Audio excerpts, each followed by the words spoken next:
All right, friends, welcome to the educational meeting for March for the Puget Sound Repeater Group.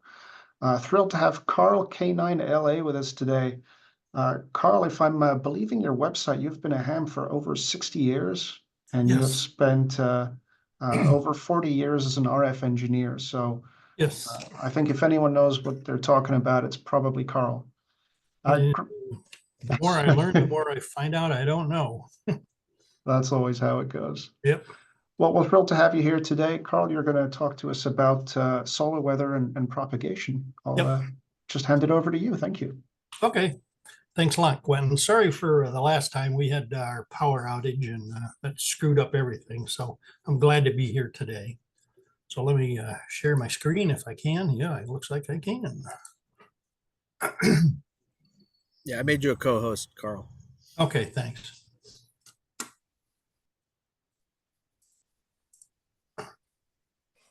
Okay, it's full screen on my PC.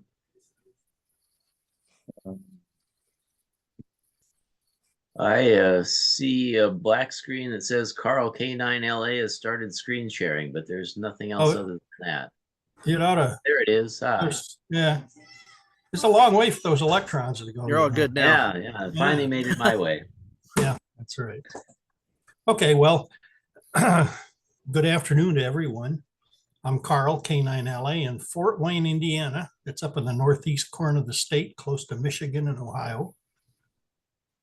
And I'll talk about space weather and propagation. Oops, yeah, okay. First of all, congratulations to your Puget Sound Repeater Group for being a club for 52 years, and also for being an ARRL affiliated club for 11 years. I pulled that off your website, so I hope it's correct. There. So who is K9LA?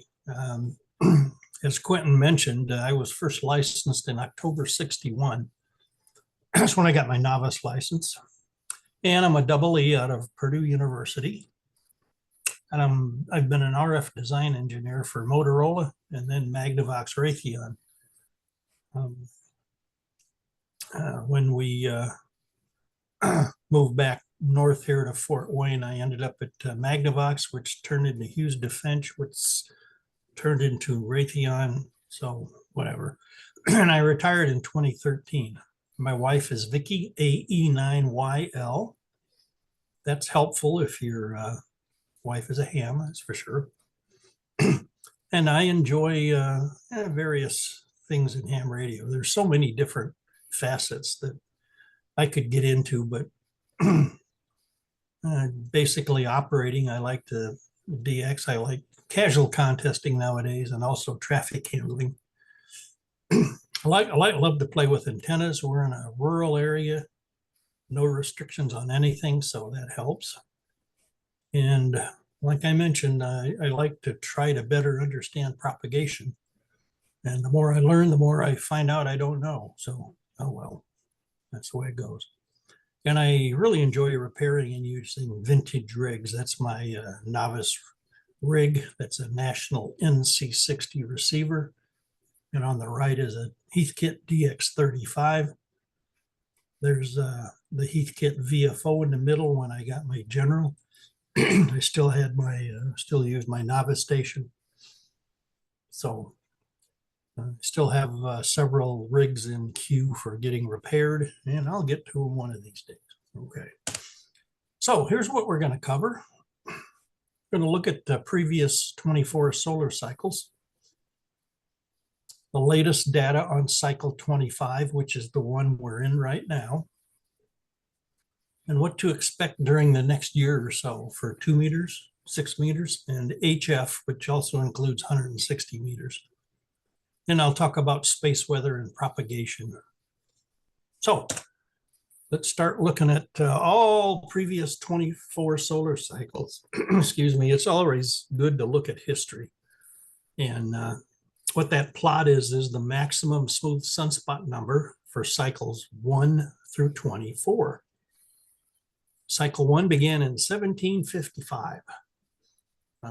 You've probably heard of the Maunder minimum when there was few sunspots. That was even before our recorded history started. The water minimum occurred from 1645 to 1715. Now, if you look at that plot, what's obvious is there's a cyclic nature to all the 24 sunspot cycles. You can kind of see we've gone through 3 periods of big solar cycles. For example, cycles 1, 2, 3, and 4 were kind of big. Cycles 8, 9, 10, 11 were big. And cycles 17 through 23 were kind of big. That also says we've been through 2 periods of small solar cycles. So cycles 5, 6, and 7 obviously were small. Cycle 12, 13, 14, 15, and 16 were kind of small. Not as small as 5, 6, and 7, but they were down there. Then there's cycle 24, which was the smallest in our lifetimes and the 4th smallest in recorded history. So the question is cycle 25 going to get us out of this apparent 3rd period of small solar cycles? If the sun does what it's been doing in the past several hundred years, we're going to have some small solar cycles, 24, 25, 26.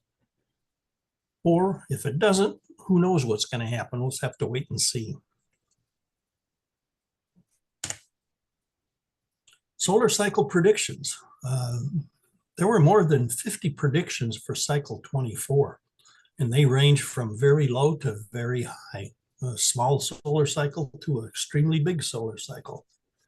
So what did we learn from cycle 24? Well, apparently not too much. There are more than 50 predictions for cycle 25, and again, they go from a small one to a big one. So why are there so many? Well, we just don't fully understand the sunspot cycle process. We know it has to do with magnetic fields inside the sun and how plasma flows inside the sun, but the nitty-gritty details are not yet fully clear. We're working on it. So there are many methods used to make a prediction. One of the ones that seems to be the best is a precursor method. In other words, something before the new cycle starts, tell us how big that new cycle is going to be. And hopefully in the future, we'll use the dynamo method. In other words, we'll really understand the physics inside the sun, and hopefully that'll allow us to make much better and more accurate predictions of what's going on. The prediction of a solar cycle is important to us because of propagation on the HF bands. Of course, it's also important to satellites, astronauts in space. So many people are trying to better understand our sun. So here's the latest data on cycle 25. That's the thick red line, okay? Also on this plot are 4 other solar cycles. And I did this so you can see what cycle 25 looks like compared to other solar cycles.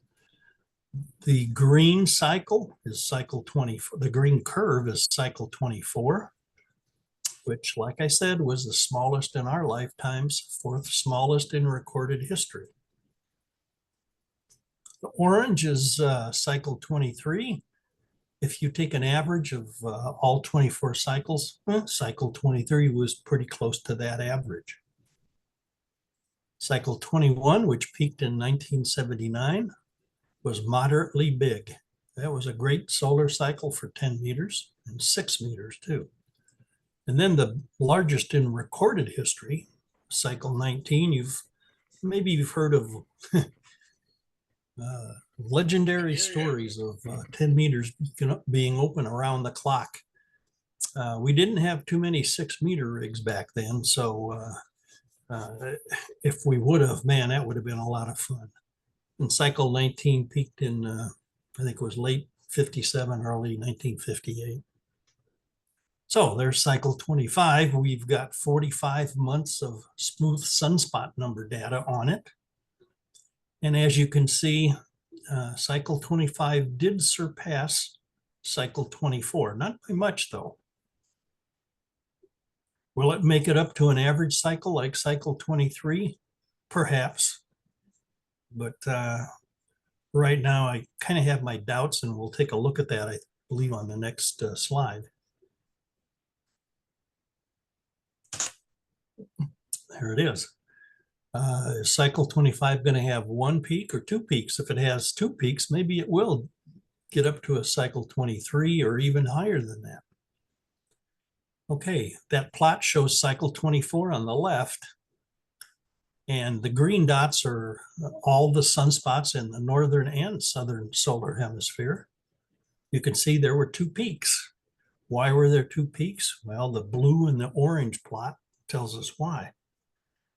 Blue is the sunspots in the northern solar hemisphere. Orange plot is the sunspots in the southern solar hemisphere. And you can see early on in cycle 24, the northern hemisphere was much more active, and the southern hemisphere wasn't. But then later in cycle 24, that flipped. The northern hemisphere wasn't doing that much, but the southern solar hemisphere was doing a lot. And that's what gave us the two peaks. The two solar hemispheres weren't working in concert. On the right is cycle 25 to date. You can see that the blue and the orange are kind of close. They've been tracking fairly well, which suggests that we're not going to have two peaks. So that's the best guess right now. But like I said, I should say is, the sun's not going to do what we want it to do. It's going to do what it wants to do. So all we can do is wait and see what happens. But it doesn't appear to be too likely that we're going to have two peaks, which also says we may not get too much higher in this cycle. And it'll go down in history as the second small cycle in this third period of low cycles. We'll see. Now, I talked about smooth sunspot numbers. Let's kind of talk about that a little bit. What that plot shows is cycle 23 in terms of the daily sunspot number in red. The monthly mean talks about the daily sunspot number, which is red. And then the monthly mean sunspot number is in blue. What's the monthly mean? Well, you just take a month's worth of daily data and average it. You can see the spikiness has it's been smoothed down quite a bit, but we have to smooth it even further. In other words, do even more averaging. And what we do is do a 12-month running average of the monthly means. And that's the green plot. You can see it's very easy to see what happened with that solar cycle. The two peaks are very obvious. If we did this for the solar flux, we'd see the same thing. The daily 10.7 centimeter solar flux would be very spiky. The monthly mean would be better, but still spiky. And the smooth 10.7 centimeter solar flux would be nice and smooth, and you can see what's going on. Well, why do we use smooth values of the sunspot number? Well, there are two reasons. One, it's kind of obvious from the plot that that's the best way to see what a solar cycle is doing or has done. And in fact, that's the official measurement of a solar cycle, the smooth sunspot number. Also, the smooth sunspot number is the best correlation between sunspots and what the ionosphere is doing. We'll talk about that a little bit later. Okay, so what's going to happen on 2 meters this summer, fall, and winter? Well, for all intents and purposes, 2 meters is not affected by space weather. The biggest impact of 2 meters is tropospheric ducting, which happens in the troposphere, and that can give very long distance contacts. The image on the right is from the Hepburn Tropo forecast. There's the URL for it. Quentin, I will send you a copy of this presentation. So anybody wants to study it further and go to that URL, you can do that. Thank you. When you go there, you can select the area. I've selected the Western United States or Western North America. And what you can do is apply the color coded scale below. You can see that black, purple are marginal probability of tropospheric ducting on 2 meters. And as you move to the more hot colors like red, that means, boy, it's very likely. This forecast predicts strong probability of tropospheric ducting for California, maybe down into Mexico, or maybe even up a little bit north. So that's something to watch. I'm not aware of a lot of validation of the forecast, but it seems to be a good indication. It's worth looking at. What about 6-meter propagation? Yeah, terrestrial weather does not have much of an impact on 6 meters. In other words, stuff down at in the troposphere doesn't affect 6 meters too much unless you have a big thunderstorm real close by. Then the QRN will, of course, you might even hear that on 6 meters. 6 meters is mostly sporadic in the summer. It's best in June, July, August, and late morning and early evening. And that image on the right is the probabilities versus month for a 2-year period versus local time. And that's where you can see June, July, and August are the best. The green highlighted areas are the highest probabilities. And you can see late morning and early evening are your local time is when it's going to be best also. You can expect some F2 propagation this coming fall and winter. Unfortunately, it probably won't be a lot because cycle 24 or 25 is kind of small. It'd be nice if we had a moderately big solar cycle, but we just don't have that. Now, why is fall and winter the best? That's because the highest maximum usable frequencies occur in the northern hemisphere in the fall and winter. So that means the MUF might be closest to 6 meters or 50 megahertz. And this is a seasonal issue, and it's due to a change in the composition of the atmosphere over a year.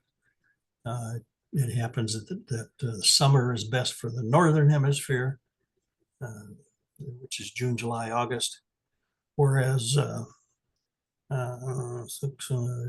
December, January, and February are best for the southern hemisphere. That's their summer.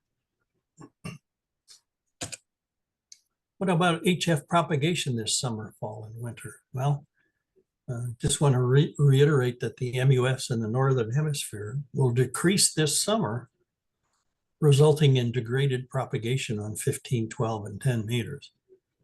But as we move out of summer and back into fall and winter of 2024, these higher bands should again be excellent for worldwide F2 propagation. They were good this fall and winter, and they're still pretty good here as we get closer to spring, which I think is probably in about a week or so. So take advantage of the higher bands. The middle bands, 30, 20, and 17 should be great this summer, fall, winter, and the lower bands, 160 through 40, should be decent at night. Of course, 160 and 75 and 80 and even 40 can be affected by QRN from thunderstorms. So be aware of that. Okay, so what is space weather? Well, the easiest definition I can give you is it's weather other than terrestrial weather. What is terrestrial weather? Well, that's, the sun heats our atmosphere, and the result is weather in the troposphere. Ground level to about 11 kilometers, which is 7 miles up, which 36,000 feet. Now, I've been on several, commercial flights where we're at, 35,000 feet, and there's thunderstorms way above that. In fact, the tops of a thunderstorm can get up to 60, 70,000 feet, which is in the stratosphere. So the terrestrial weather does get up there quite high. It can get up there quite high. And in general, terrestrial weather does not affect HF in 6 meters, except for QRN on the low bands and the low HF bands. So what's space weather? What's the result? Space weather is a result of disturbances on the sun. We'll talk about those, and also disturbances in our galaxy. Those are quite interesting also. That plot there is just the temperature in the atmosphere as you go up in altitude. And you can see that in the troposphere, the temperature is decreasing, and then you hit the tropopause. And then in the stratosphere, the temperature is going back up. You hit the stratopause, and then you're in the mesosphere, and the temperature is going back down. You hit the mesopause, and then you get into the thermosphere, and the temperature goes up and up and up because of the sun's radiation. So space weather and propagation, there's lots of data on the internet. Very colorful websites and everything, a lot of stuff. We can break that down into 2 general categories for ham radio purposes. The first category is solar indices. What they do is indicate the amount of ionization, which determines the maximum usable frequency that can be used on a given path at a given time and at the appropriate phase of the solar cycle you're in. There's SN, which is the sunspot number. There's SFI, which is the 10.7 centimeter solar flux index. And there's also EUV, extreme ultraviolet radiation, which is the true ionizing radiation of the F2 region. Sunspots and solar flux are just proxies for EUV, and there can be some very good correlation on a long-term basis. There's not a lot of correlation between those 3 parameters on a daily basis, but just like we have daily, monthly mean, and smooth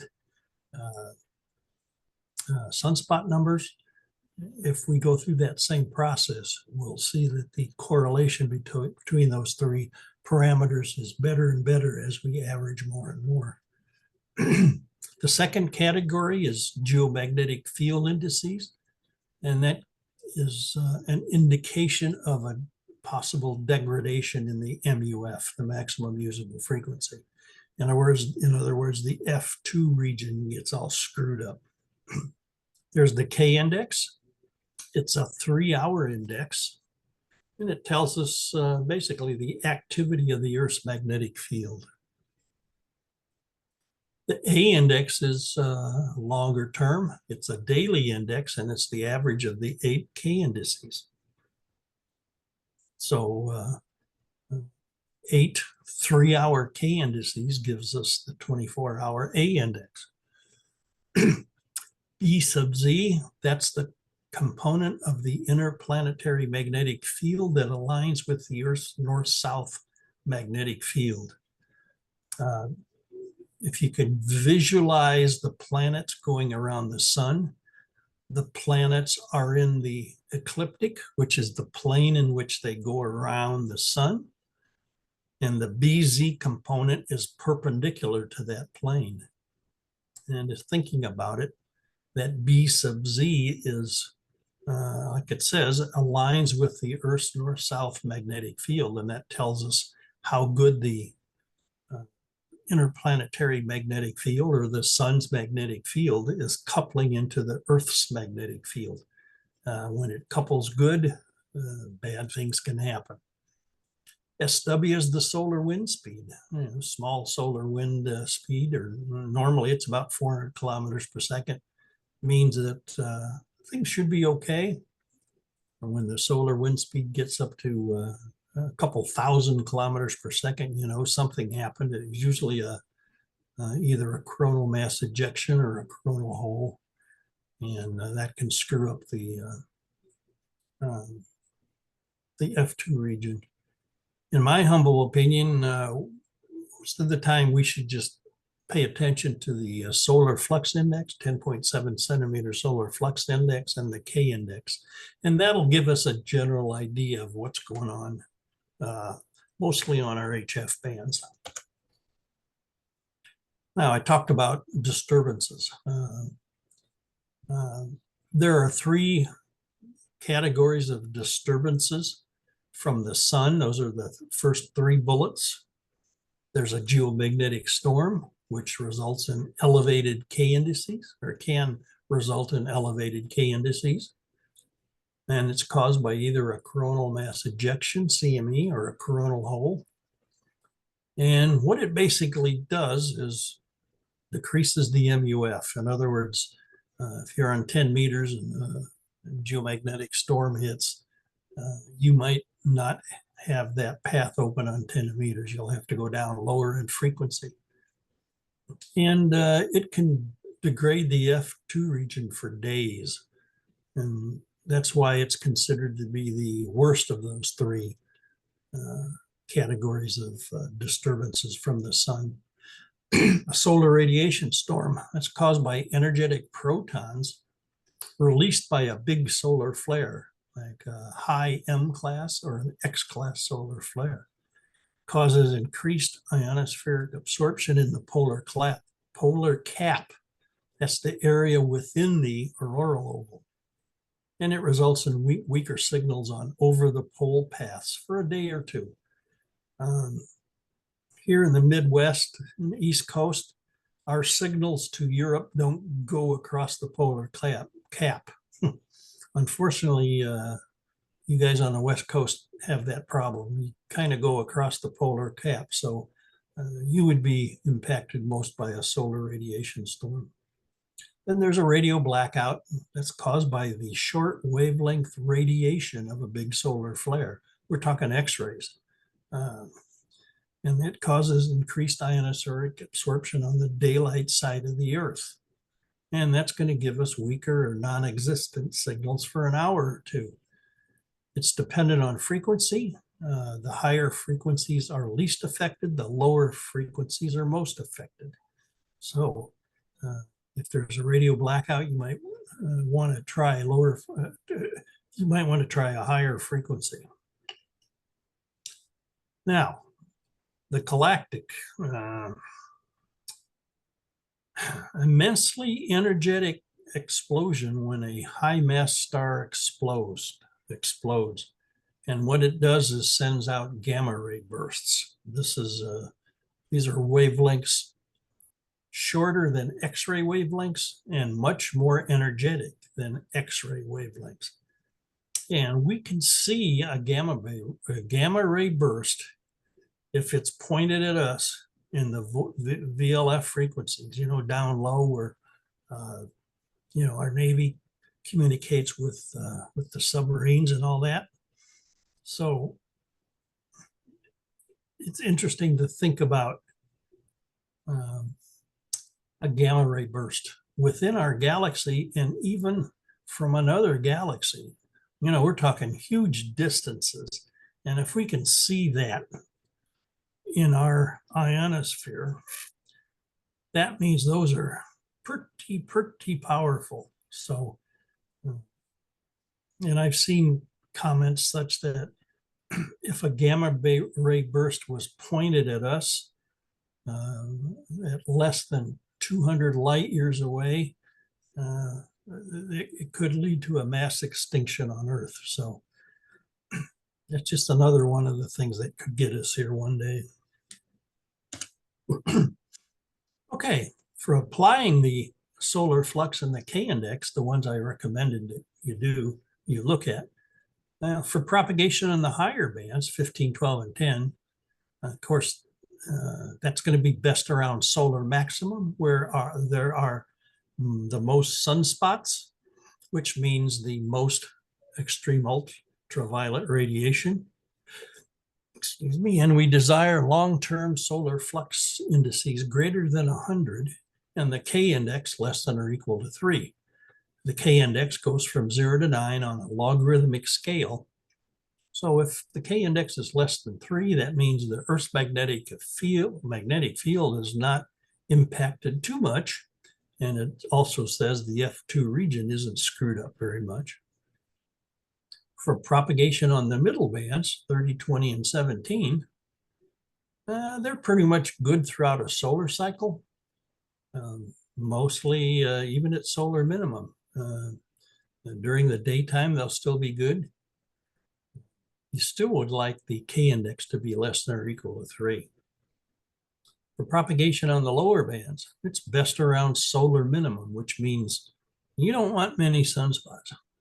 So that also translates to solar flux less than about 80, which is getting close to the lowest solar flux of around 65 at a solar minimum.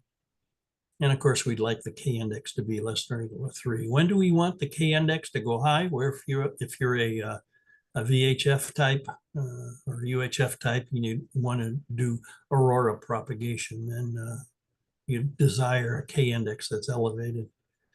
For F2 propagation on 6, like I said, it's best in fall and winter around a big solar maximum. There's going to be some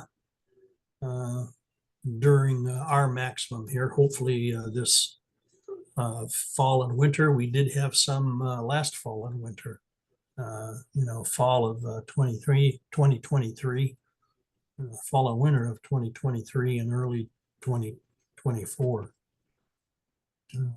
We desire the solar flux index to be very high, greater than 200, and the K index less than or equal to 3 again. So if you know the solar flux index and the K index, does that tell us exactly what's happening at HF? Well, unfortunately, no, it doesn't. The reason is there are 3 sources of the day-to-day variation of the ionosphere. In other words, today's ionosphere may not be the same as tomorrow's or yesterday's ionosphere. One of the sources is solar activity. We have a pretty good understanding of this, as the extreme ultraviolet changes and the solar flux changes and the sunspot number changes. We kind of understand this. Geomagnetic field activity, like I mentioned, it can affect the F2 region. And we have a decent understanding of this. But there are also events in the lower atmosphere that couple up to the ionosphere. We don't have any parameters. Solar activity, solar flux, sunspot number, EUV radiation, very good parameters. Geomagnetic field activity, well, K index, A index, that B sub Z, and the solar wind speed. But right now, we don't have any parameters for this third source of variation in the F2 region. We're working on it. Lots of research is being done, but they're just trying to understand what happens. And I'm not aware of anybody trying to tie it into our predictions of the ionosphere. So, and what this means is we don't have daily predictions. There are a lot of predictions, software propagation predictions. They are not daily predictions.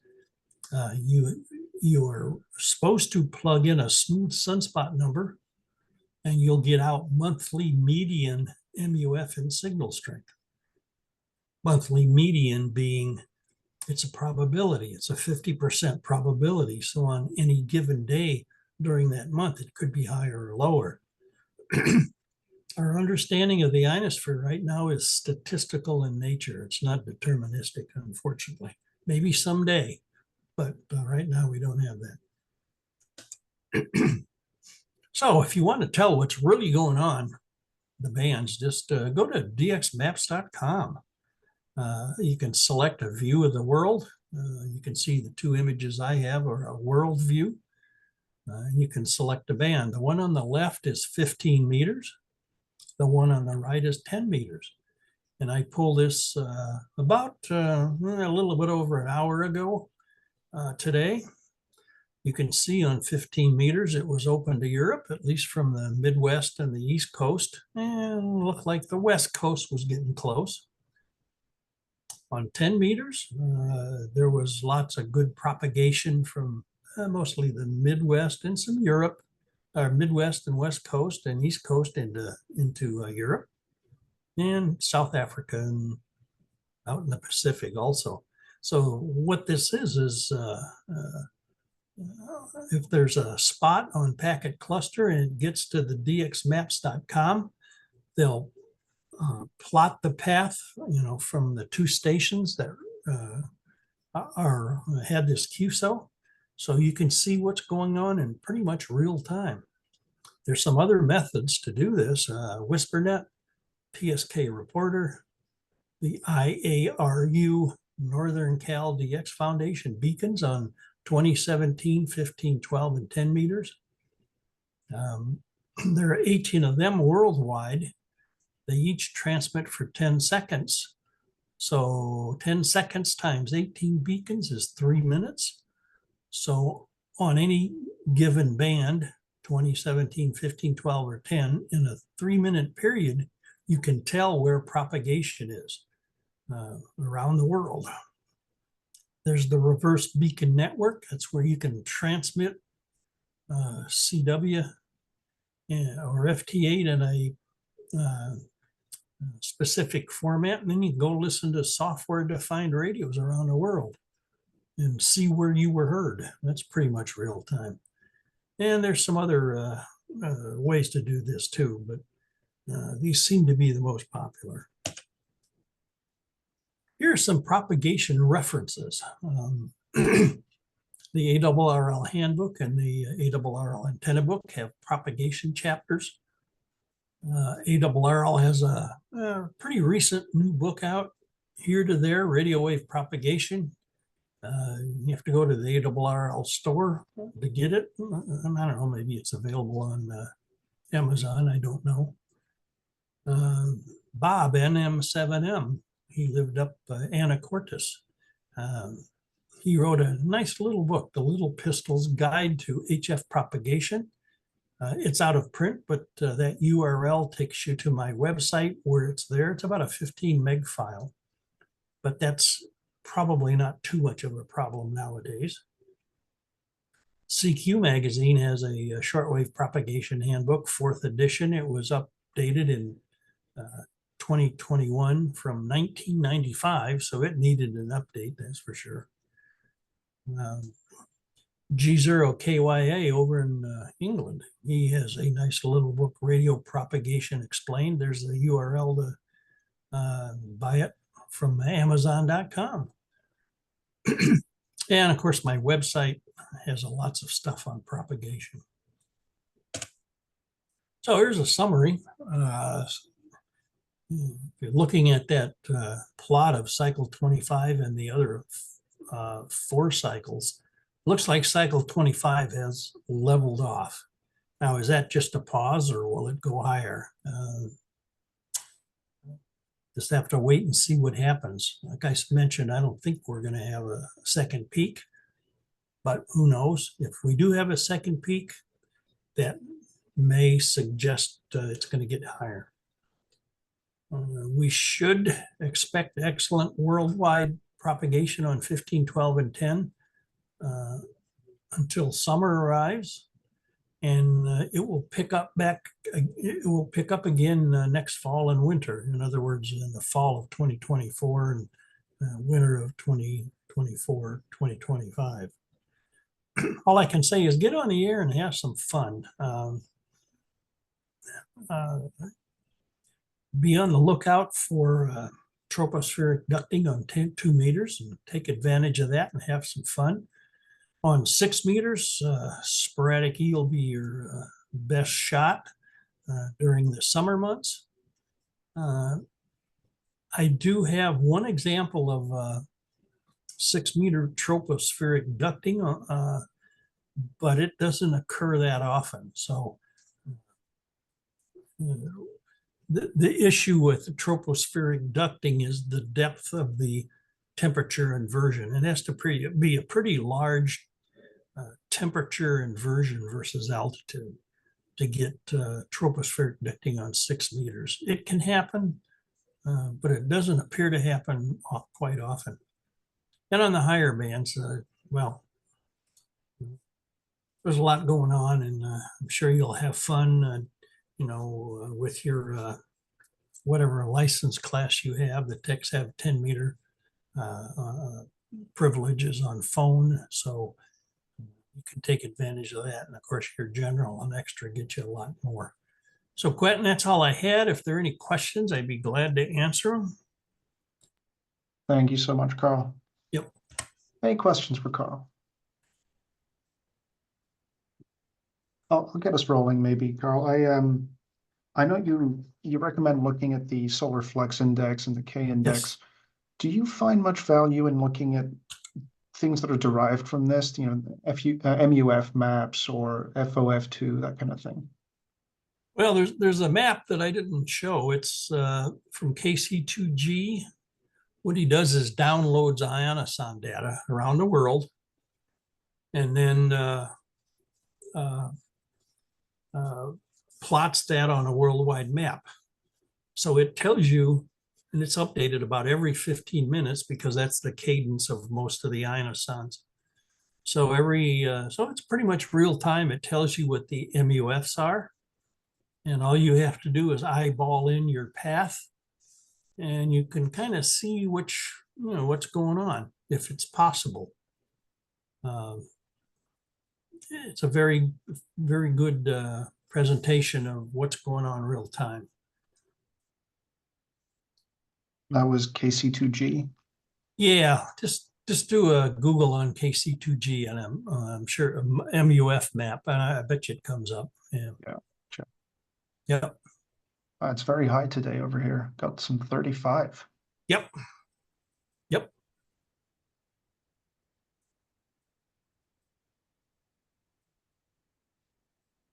Anybody else? It looks like there was a question in the chat earlier Okay. from KK7QLW. What would an example of elevated K index be? Okay. Well, okay. As I mentioned, the K index goes from 0 to 9 in a logarithmic fashion. So 0 means there's the Earth's magnetic field is extremely quiet, and that means the F2 region will not be screwed up at all. When the K index gets 5 or 6, that's when things can be detrimental to HF propagation. And of course, if it gets higher than that, well, you should be looking for aurora on VHF or UHF. So in general, an elevated K index of 5 or greater would cause you to, maybe expect that some things could be going wrong in the F2 region.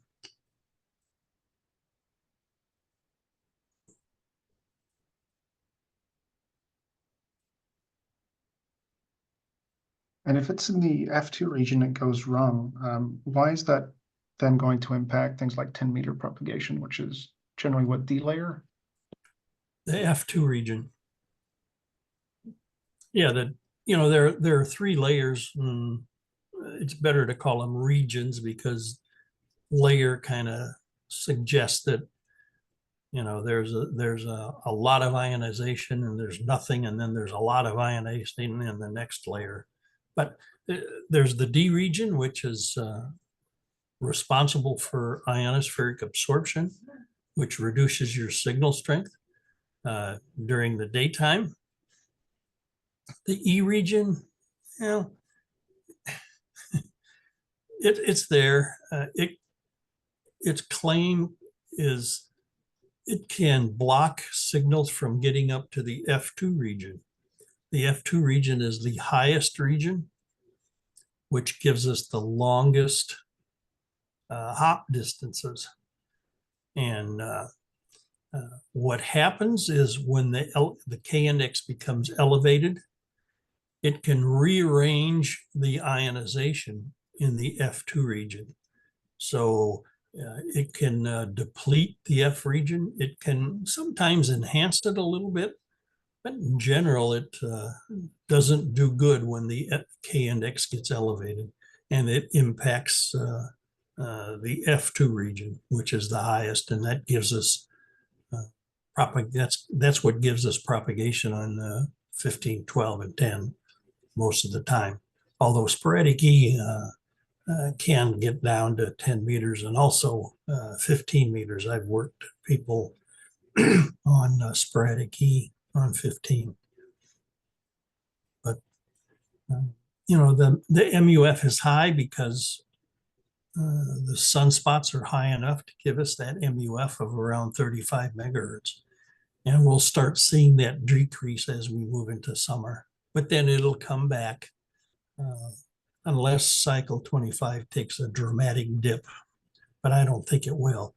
It'll probably stay where it is for quite a while and then slowly decline, which probably would be during 2025.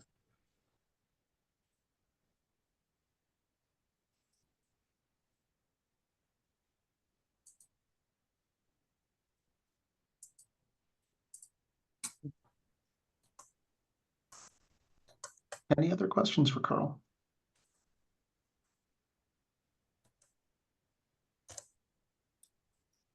All right. Well, thank you so much, Carl. That was super Yeah, no interesting. problem. Going to be trying to follow up and try to interpret more what I'm reading, because there's all this data and it's hard to figure out what I should be doing with it. Actually, I think there's just too much data, and you can get lost in the weeds in the data. And the best thing is look at the solar flux index, look at the K index, and that'll give you a general idea what's going on. And if you want to know what's really going on, look at dxmaps.com or that KC2G muff map or PSK reporter or WhisperNet, whatever. They're all there to help you. There was another map, I'm trying to remember. You would click on your location and it would show you the last 15 minutes of activity as a little cloud based on one signal or another starting from your area. That was pretty useful. Well, if you remember what that is, send it to me. I can love to take a look at it. Will do. Okay. Oops. Yeah, okay. Then in the Lake Washington Ham Club has the muff map and several other tools embedded. Okay. That's good. Oops. Open those. Oops, there it is. That was from, let's see, from KK7QLW. Yeah, okay. All right. Lake Washington, so I'll copy that. Okay, copy. All righty, good enough. Well, you guys can continue with your meeting, and I think I found it. I'll get out of here. I gotta go to run some errands. Shoot. Yep. I found that map, Carl. It's in chat if you want it. Yep. It is quite cool. Okay. Thanks again, Carl. Thank you for everyone for joining us. Thank you. Hope you have a great afternoon. Okay. Yeah. Bye-bye. Take care, all. 7-3. Thank you. Wait a minute. So Brooks, that wire is not yet in the tree, right? It's dumb. No, here, hold on a second. I stop the recording now. Oh, sorry, you're recording. Yeah.